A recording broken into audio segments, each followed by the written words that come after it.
Hollywood. It's time now for... Johnny Dollar. Johnny, this is Fritz Melk here at Star Mutual. Fritz, I can't think of anybody I'd rather hear from. What? Every insurance case you've called me on has put a lot of dough in my pocket. Well, now, And Johnny... it just happens that right now I can use a few extra bucks. Quite a few. So what's the deal? Well, as a matter of fact, I hadn't thought in terms of any fee on this one. Oh. But of course, we'll pay whatever expenses you may incur. Oh?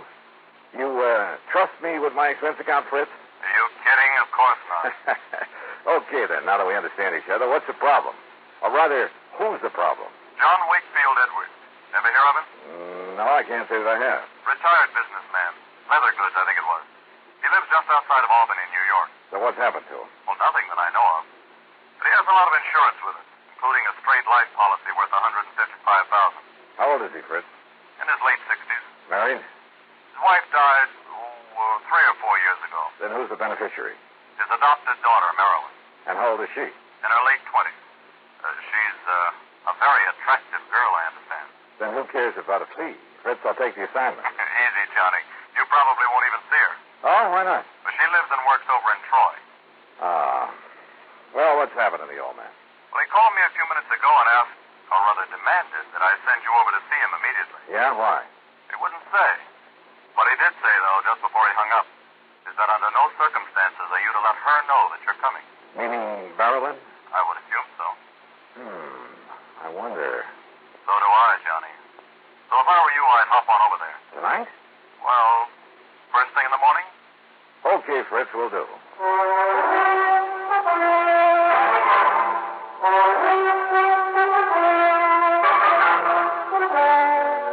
Bob Bailey, in the exciting adventures of the man with the action-packed expense account. America's fabulous freelance insurance investigator. Yours truly, Johnny Dollar.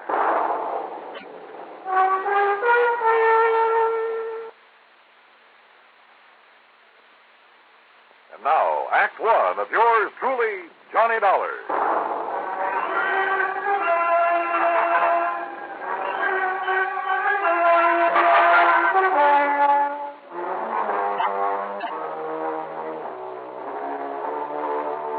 Expense account submitted by Special Investigator Johnny Dollar to the Star Mutual Insurance Company, Home Office, Hartford, Connecticut. Following is an account of expenses incurred during my investigation of the hair-raising matter.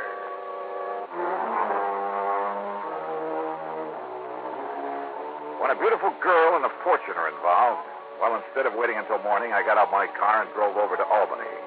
Item 1, 1720 for mileage. I arrived shortly after midnight, checked in at the Sheraton Tenike, and although I was pretty tired, I ran up item 2, a dime for a phone call. Yes, this is John Wakefield Edwards. Johnny Dollar, Mr. Edwards.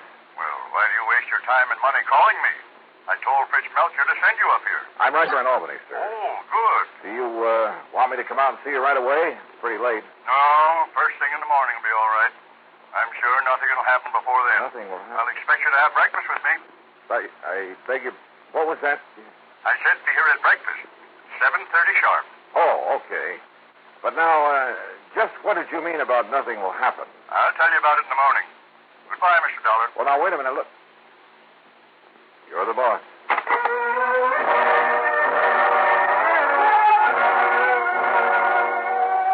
Why, oh, why didn't I call him back? Demand to know what it was that he was expecting to happen. For it obviously tied in with his wish to see me.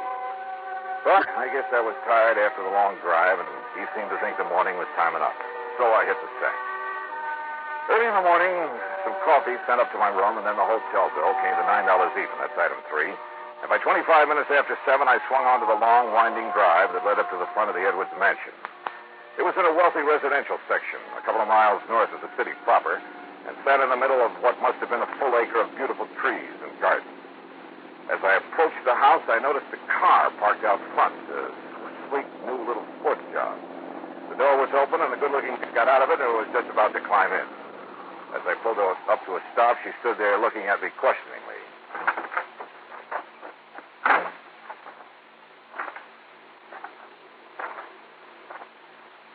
This is the Edwards home, isn't it? That's right. You want to see somebody? Why, yes. As a matter of fact, Mr. Edwards sent for me. Oh, really? Are you an old friend of his? Old? I didn't know it should. Oh, that isn't what I mean... No, my name is Johnny Dollar.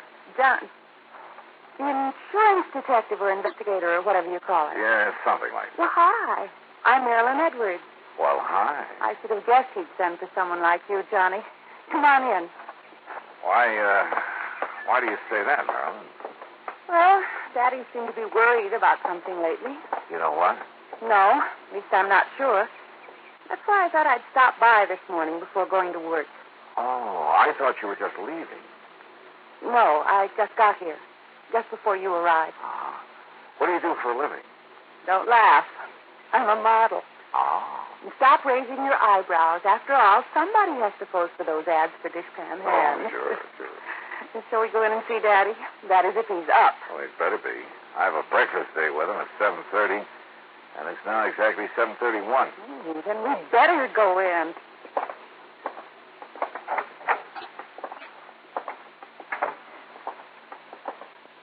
Hi, Daddy. Daddy? Durkin? Durkin! I hear you.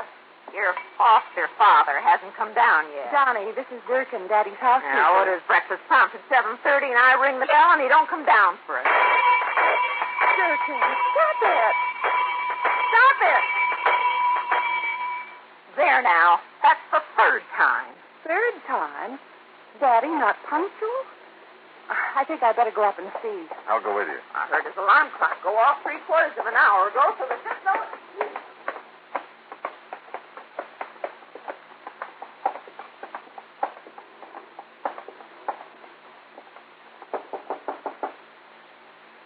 Daddy? Wait a minute. What is it, Johnny? I thought I caught a whiff of cordite. Cordite? But no, I guess not. Daddy? Johnny?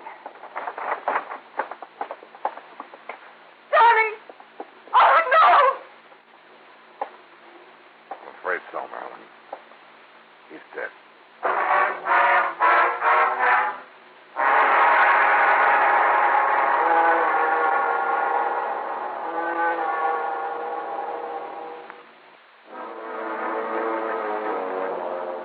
Together with Marilyn Edwards, adopted daughter of John Wakefield Edwards, I found his body in his bedroom slumped over to death. There was no sign of any wound, no evidence of foul play. Without touching the body, I phoned the Albany Police Homicide Division, and within minutes, Sergeant Christie arrived with Dr. Walter Mencken in tow. The doctor's examination was brief but very thorough, including several on-the-spot tests for poisons of any kind. How old did you say he was, miss? I didn't, Doctor. But he was 68 or 9, I think. And he hasn't been sick? Not that I know of. Miss Durkin, the housekeeper, would know better than He I. hasn't had a day of sickness since he caught that cold last spring. Yeah. Well, his pump gave out, that's all. I'd expect that in a man his age. Oh, Johnny. Yeah, I know. But you're doing okay. You didn't find anything, did you, Chris? No, not a thing, Doc. Why they bothered to call us in instead of his own doctor? Yeah. Of course, if you folks want, I can order an autopsy. Oh, no. That would be terrible. And down it goes to natural causes. Time of death, approximately 7:15. Doctor. And I expect you can carry on from here, can't you, miss? I'll take care of things. Yeah, and if he can't, I will. Beginning with closing these windows. There. Anybody wants to freeze me? Well, come on, Sergeant. Back to the morgue. Oh, the morgue. Oh, Johnny. Easy, Doc. Better? Well, you two want some breakfast? Ain't gonna do him any good now. Durkin, how can you... But I suppose we may as well, Johnny, and do whatever we have to do here.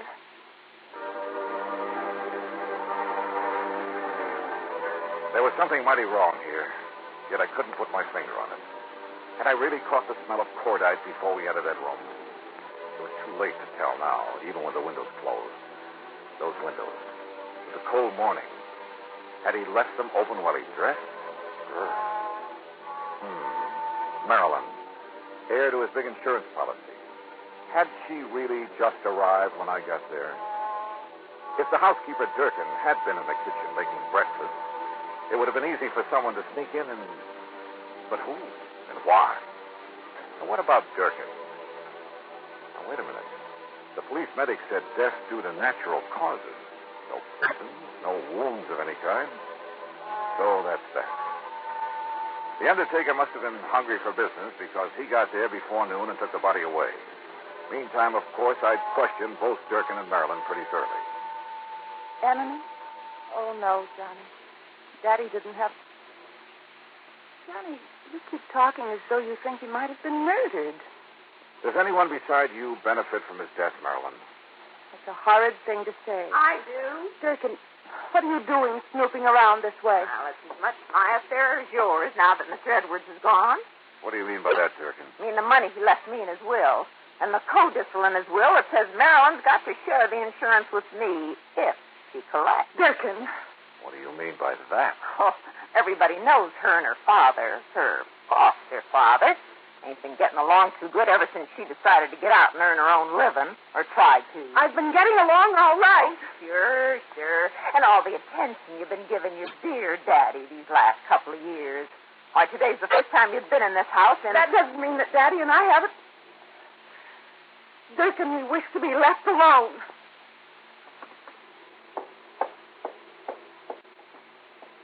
I'm sorry, Johnny. Marilyn, I want to go up and look at your father's room again. All right, if you like. And I'll go along with you. No, thanks. I'd rather do it alone. Oh? And what did I find? Nothing. Sure, there were a couple of old bottles of hair tonic hidden away under some shirts. But after all, I mean, at his age. And that funny little thing on his dressing table. There was a little, well, hat stand, I guess you'd call it. The kind you find in a woman's hat shop. You know, a little wooden stand about 8 or 10 inches high. Johnny, look. Huh? Where did you get that? After what you said downstairs, I guess I began to wonder. It's special. So I looked around outside, for footprints or, well, I don't know what I was looking for. And you found this handgun? It was in the middle of a myrtle bush. It was Daddy's gun. Oh? And see, one shot has been fired. Yeah. I also see you've carefully put your fingerprints all over it. Oh. Hey, what was it? Fine. Now, my prints are all over it. So if it was used to... What am I talking about? If there'd been a shot, Durkin would have heard it. What's more, there would have been a bullet wound, and there was no sign of anything in the... Wait a minute. Marilyn, maybe there was.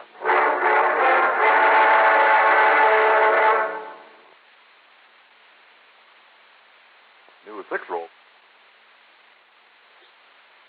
And now, Act 3 of yours truly, Johnny Dollar and the hair-raising matter. My hunch was right. I was sure of it now. I told Miss Durkin and Marilyn to stay there at the house and wait for me, then jumped into my car and drove into Albany to the undertaker's.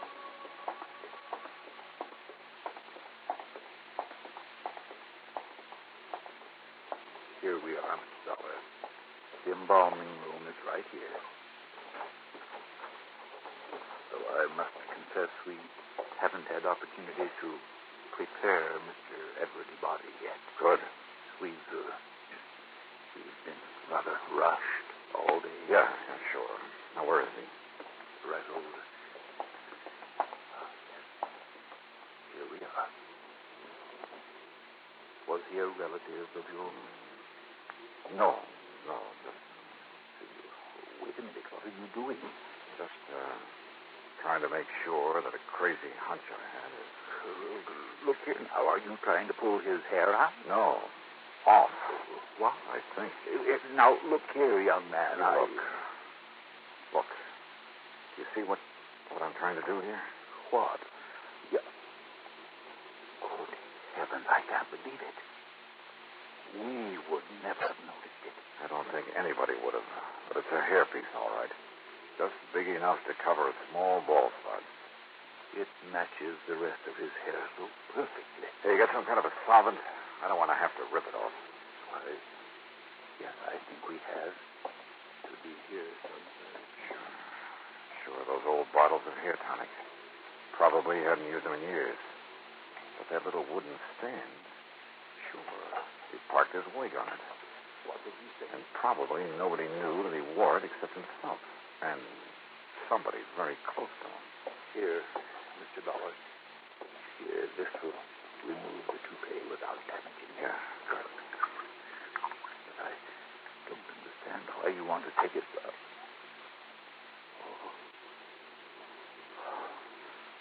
Good Lord. Yeah. Right in the middle of his bald spot. Covered up by the hairpiece. And the bullet that made it was a .38 special.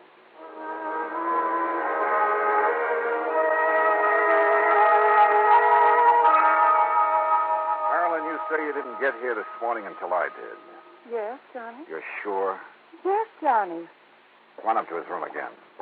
Where's Durkin? The kitchen, I guess. Johnny, you have a funny look. I mean... Yeah, come on. I'll tell you this much. Your father was murdered, all right. You sure of that? Yes, you bet I am. Now, look here, on his dressing table. You know what this is? Of course. It's a little hat stand I used when I was a kid. What's it doing here? I don't know. Funny. I never really noticed it before. How long did Daddy wear a toupee, Marilyn? A what? Toupee, a hairpiece. Oh, never. He was always very proud of his hair. You're sure about that? Of course I am. For a long time, he always used to smell of hair tonic when he came downstairs Well, in the morning. It just happens that you're wrong. What? A small, very well-made hairpiece covered the bald spot where he was shot this morning. With this .38 you say you found outside. But I did. Honestly. All right, I believe you. In spite of the way you covered up any fingerprints that may have been on it. You did too, Johnny. Yeah, that's right. Now listen. That leaves only one person who could have known about the hairpiece, have killed him, and then covered up the bullet wound with it. I knew I'd smelled burnt gunpowder when we first came up here. Johnny, if you think that... Yeah, but to prove it, well, I've got to try a bluff. Yeah, see if I can bluff her. I can't believe it. Yet with him dead, she'd have money, more money Hold than... it, Marilyn. Well, Durkin? So you're back. Where you been, anyway? Checking up on something. Something I should have suspected last night when I talked to Mr. Edwards on the phone. What do you mean, Johnny? Line clicks. That meant somebody was listening in on the phone downstairs. Don't look at me. I didn't even know you called him last night. I was in bed asleep. Were you, Durkin? What I was just checking on at police headquarters... Police headquarters? Yeah, was a set of fingerprints I found on a glass you'd been using in the kitchen. What? I wanted to compare them with some prints I found on this gun. Well, that's Mr. Edwards' gun. The one you used to kill him? That's a lie. Is it the fingerprints match? No, that's a lie. I wiped them off the Before gun. you threw it out the window? Yes. Then opened the other windows to let the smell of powder out? Yes, I wiped them off. At least I thought I did. Okay. Let's go, then.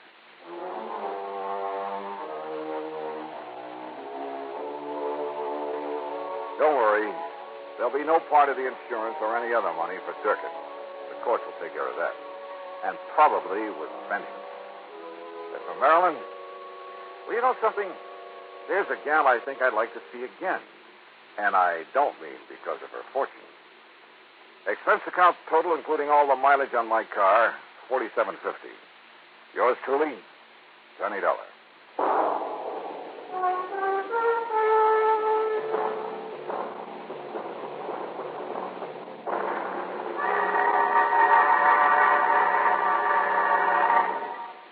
Our star will return in just a moment. Now, here is our star to tell you about next week's story. Next week, a little jade statue is the key to one of the cleverest plots I've ever seen. Join us, won't you? Yours truly, Johnny Dollar.